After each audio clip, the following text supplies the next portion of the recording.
Bonjour et bienvenue dans cette nouvelle leçon dans laquelle on va parler du H muet et du H aspiré. En français, la lettre H ne correspond à aucun son, à aucun graphème. Il arrive parfois que la lettre H nous permette de représenter le graphème CH, comme dans le mot chat ou bien encore dans le mot schéma. La lettre H permet également parfois de séparer deux phonèmes voisins comme dans le mot trahir ou bien encore le mot cahier. Toutefois, la lettre H prise toute seule ne correspond à aucun son, à aucun phonème. Autrement dit, on ne l'entend pas. En français, on va distinguer deux H. Le H dit muet et le H dit aspiré.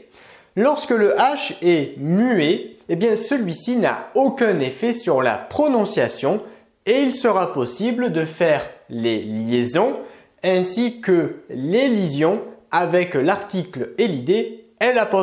Alors voici quelques exemples. Ici, j'ai donc écrit le mot homme qui commence par un H et le H du mot homme est un H muet, donc il va être possible de faire les liaisons ou bien encore l'élision. Exemple, on va ici prononcer un homme. La liaison, qu'est-ce que signifie faire la liaison? Eh bien, on fait la liaison avec la dernière lettre du mot qui précède. Donc ici, on va prononcer un homme. On fait la liaison avec le N du mot un, le mot qui précède le mot homme. On peut faire également l'élision, c'est-à-dire que l'on peut écrire devant le mot homme l'article et l'idée L'. En effet, j'ai le droit de dire l'homme.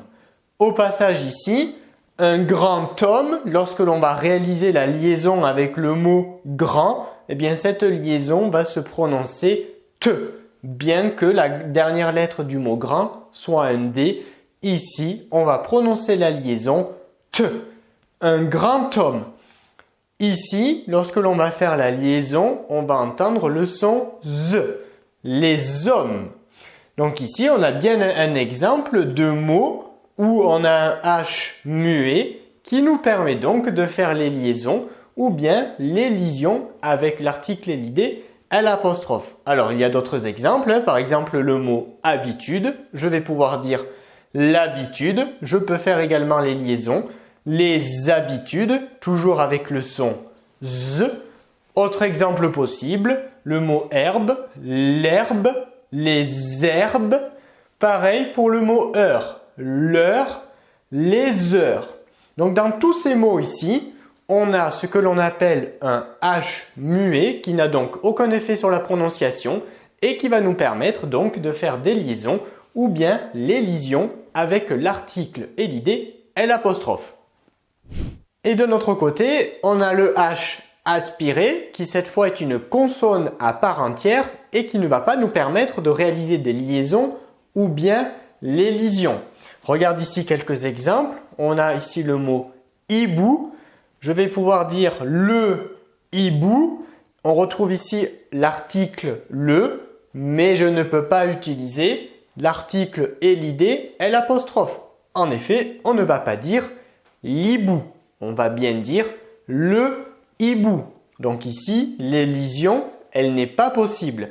Pareil pour les liaisons, on ne va pas faire les liaisons avec le mot qui précède. En effet, on ne va pas dire les hiboux, les hiboux, on ne va pas le prononcer ainsi. On va dire les hiboux. Remarque au passage, on parle ici de H aspiré. Attention de ne pas prononcer le H aspiré comme on le ferait en anglais. En effet, on ne va pas dire le hibou. Je le fais un peu exprès. On ne dit pas le hibou. On n'aspire pas le H. On appelle H aspiré un H qui ne va pas nous permettre de faire des l'élision ou bien des liaisons, mais il ne faut pas le prononcer comme un H aspiré comme on le ferait en anglais. Bon, ici, j'ai mis d'autres exemples de mots avec des H aspirés. Le héros, on ne dira pas l'héros. Ici, on va prononcer les héros et non pas les héros. Le haricot, le fameux les haricots que l'on entend assez fréquemment, mais cela est faux puisque dans le mot haricot, le H il est aspiré. Donc la bonne prononciation, eh bien, c'est de dire les haricots. Au passage ici, on ne va pas dire l'haricot, hein, l'élision n'est pas possible.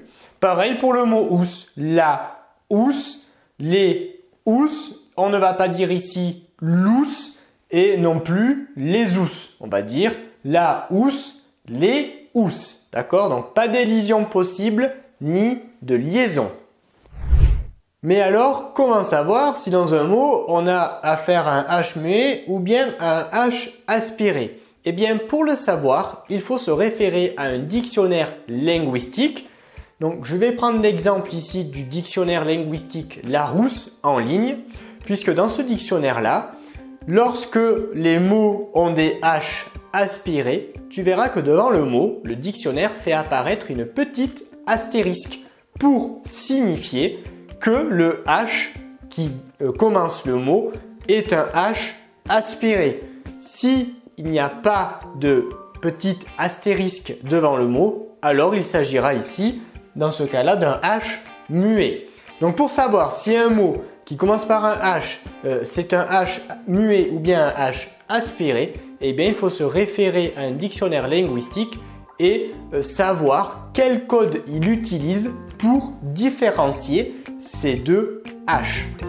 Cette leçon est désormais terminée. Abonne-toi à la chaîne pour ne rater aucune de nos prochaines vidéos et on te dit à très vite dans une autre leçon de Petit Savant.